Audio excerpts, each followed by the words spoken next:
আজ 15ই আগস্ট অনুষ্ঠিত হয়ে গেল এসিএল-2 এর টুর্নামেন্টের ড্র। মোহনবাগান এবং এফসি গোয়া ইন্ডিয়াকে রিপ্রেজেন্ট করবে এশিয়ার মঞ্চে, যেখানে মোহনবাগান আছে এসিএল-2 এর গ্রুপ সিতে এবং তাদের সাথে আরও যে তিনটি দল গ্রুপ সিতে আছে তারা হলো স্টেফান এফসি, আল হোসেন এসসি ইরবিদ এবং আহাল এফকে।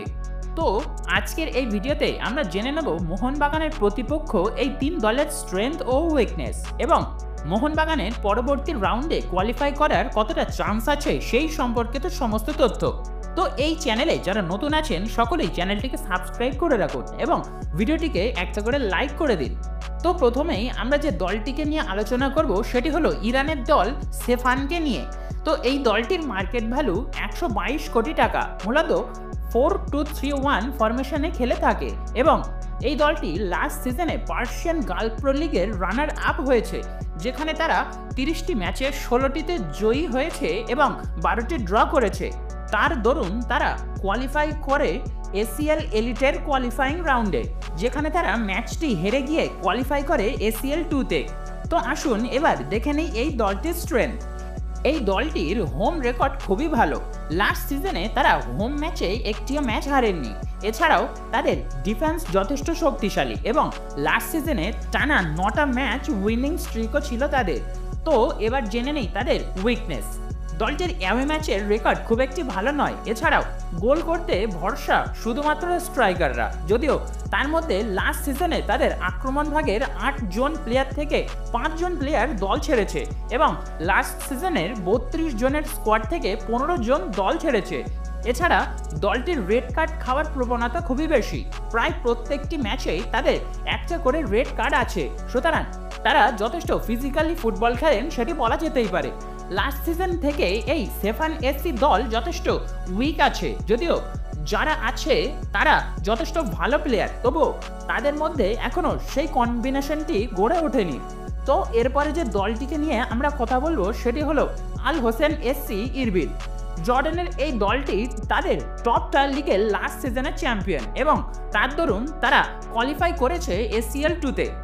মূলত 3-4-3 ফরমেশনে খেলে এবং লাস্ট সিজনে তারা এসিএল-2 এর রাউন্ড অফ 16-এ শারজাহের কাছে পেনাল্টি শুটআউটে হেরে বিদায় নেয় এই দলটি। দলটির যে স্ট্রেংথ আছে এবার সেটির দিকে নজর দেওয়া যাক। দলটির লাস্ট দুটি সিজনে ধারাবাহিকভাবে চ্যাম্পিয়ন। এছাড়াও লাস্ট সিজনে এশিয়ায় খেলার অভিজ্ঞতাও আছে তাদের। রক্ষণভাগও যথেষ্ট শক্তিশালী এবং রক্ষণভাগে কোনো পরিবর্তন এ সিজনে করেননি তারা এবং দলটির যে ব্যালেন্স সেটিও যথেষ্ট ভালো। ডিফেন্স থেকে মিডফিল্ড থেকে অ্যাটাকে ট্রানজিশনটা যথেষ্ট ভালো। এবার দেখে নেই দলটির দুর্বলতাগুলি।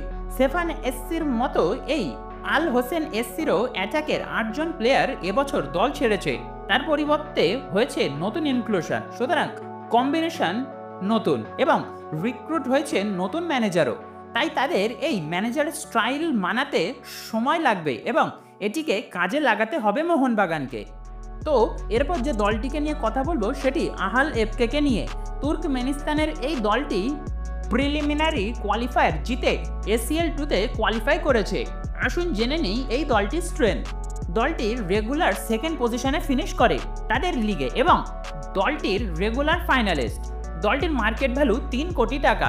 এছাড়া দলটির যে দুর্বলতা আছে সেদিকে যদি নজর রাখা যায় সেক্ষেত্রে রেগুলার ফাইনালিস্ট হয়েও চ্যাম্পিয়ন হতে পারেন না তারা এবং তাদের দলে কোনো ফরেন প্লেয়ার নেই। তো এই ছিল মোহনবাগানের গ্রুপে থাকা অন্য 3 দলের সমস্ত ডিটেলস।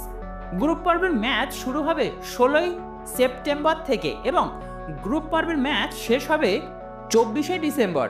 আপনাদের কি মনে হয় মোহনবাগান কি রাউন্ড অফ 16-এ পৌঁছতে পারবে নাকি গ্রুপ স্টেজ থেকেই বিদায় নিতে হবে সেটি আমাদেরকে কমেন্ট করে অবশ্যই জানান এবং ভিডিওটি ভালো লেগে থাকলে বন্ধুদের সঙ্গে শেয়ার করে চ্যানেলটিকে সাবস্ক্রাইব করে রাখুন।